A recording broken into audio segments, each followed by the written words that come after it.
it's made in Canada. That's probably why it took forever to get here. Hey guys, running Kimono. So today's video, we're going to be just showing you a quick tour of a new appliance that arrived at our house today. It is this freezer, and I think when we bought it last spring, it was $800, but it took 3 months for it to arrive. At the height of the pandemic, any sort of appliance like this, like fridges, freezers, that sort of stuff, they were on a massive back order.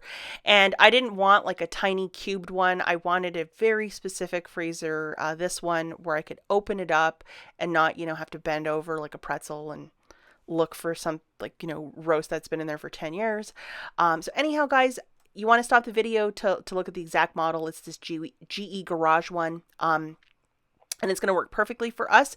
So the crew from Lowe's showed up first thing this morning, very professional. I think it took these two guys like 8.5 seconds to unload and get the thing plugged in our garage. They were very, very quick.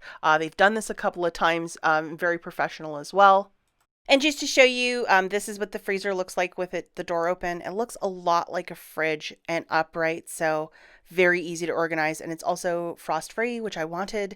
And then the little panel with all the information, like how cool it is. There's an alarm that will possibly go off if the freezer gets too warm, which I appreciate, especially if you have a lot of, meat in there. And then if you want to pause it to read, these are some of the pamphlets that came with the freezer, so I'm definitely going to have to go through that. I think there's like 2 or 3 different rebates too for this model for whatever reason right now. I guess it's super energy efficient.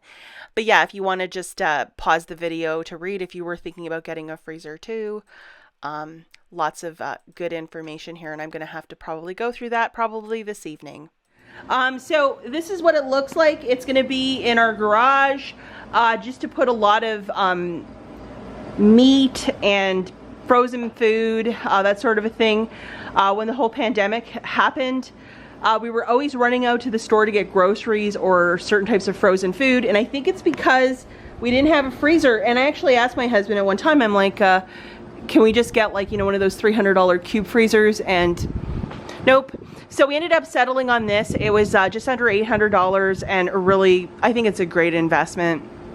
So I didn't want a chest freezer where I would have to bend down and, like you have a pot roast from 5 years ago that gets lost in there. I wanted it where it would be easy to clean and I could see everything. So it got delivered first thing this morning, and it took like, I think 3 months for it to get here. So there's a shortage on these sort of goods. So anyhow, just looking at it, it's trying to get cold, and then it has an alarm if it gets too warm. And just looking at the side, I don't know if that's what that's all about. Probably figure that out. So opening it up, oh, it's nice. And it just looks like a regular fridge, but it's in fact a freezer. And then I have some controls down here, and it's trying to get cold. It's actually pretty cold. But I just thought this would be the easiest way to store a lot of food and keep it really, really organized. And then I got the whole shelving unit down here. So backing up a little bit, it's pretty impressive. Lot of room in there. Guys, that's the end for this video. Sorry, it's a quick one, just a quick tour of this. I know that with the crazy pandemic, stay-at-home orders, and everything that's going on, a lot of us are more preppers, and a lot of us who are extreme couponers, if we didn't have a freezer or we didn't have certain things in our stockpile, a lot of us have been really moving into swift action to make sure that we have these items, and having a big stockpile of like meat and frozen vegetables, fruit, pizzas for the old husband as well. That stuff I just didn't have, and now I'm very happy to have this final piece of the puzzle so I can fill it up by Friday. As always, thanks for watching. Catch you in the next one. Bye, guys.